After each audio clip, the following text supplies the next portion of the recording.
Hello guys, welcome back to our channel. Ngayong araw pag-uusapan natin ang isang malungkot na balita. Pumanaw na nga ang nag-iisang superstar ng Philippine movie. Siya ay nagsimula maging artista noong taong 1967 hanggang 2025. Ating balikan kung paano nga ba nagsimulang sumikat si Nora Aunor mula sa pagiging mahirap. Ipinanganak siyang Nora Villamayor sa isang malaki at mahirap na pamilya sa Iriga City, Camarines Sur. Sa edad na 5 siya ay nagbebenta ng tubig sa istasyon ng tren. Ang pamilya ay nakatira sa isang bahay nipa na may isang gasera lamang na nagbibigay ng liwanag, at kung minsan ay nakayapak si Nora sa paaralan. Mula sa musikal, nagtapos si Nora sa mga dramatikong tungkulin. At anong artista pala siya? Siya ay nananatiling isa sa mga pinakamahusay.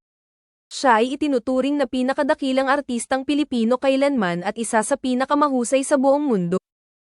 Nagsimula siya sumikat sa edad na 14, sunod-sunod na ang imbitasyon sa kanya ng mga radio station at TV show. At hindi na nga nagtagal ay nagsimula na rin siyang sumabak sa paggawa ng pelikula at naging isa sa pinakamatagumpay na actress ng Pilipinas. Mabuti na rin malaman ng mga Amerikano. Dito sa atin, minsan isang gamo-gamo ang hindi natakot sa langit. My brother is not a pig!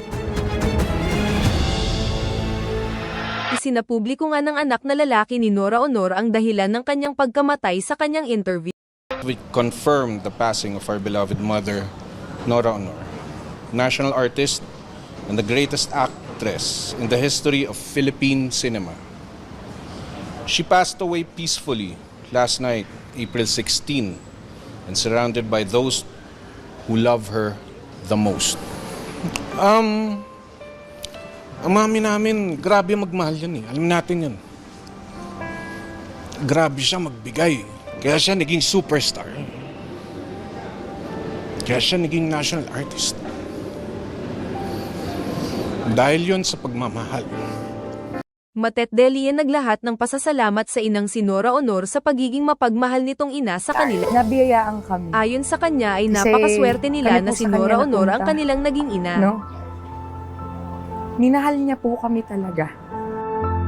Thank you for watching and don't forget to click the like button at kung hindi ka pa nakapag-subscribe please click the subscribe button.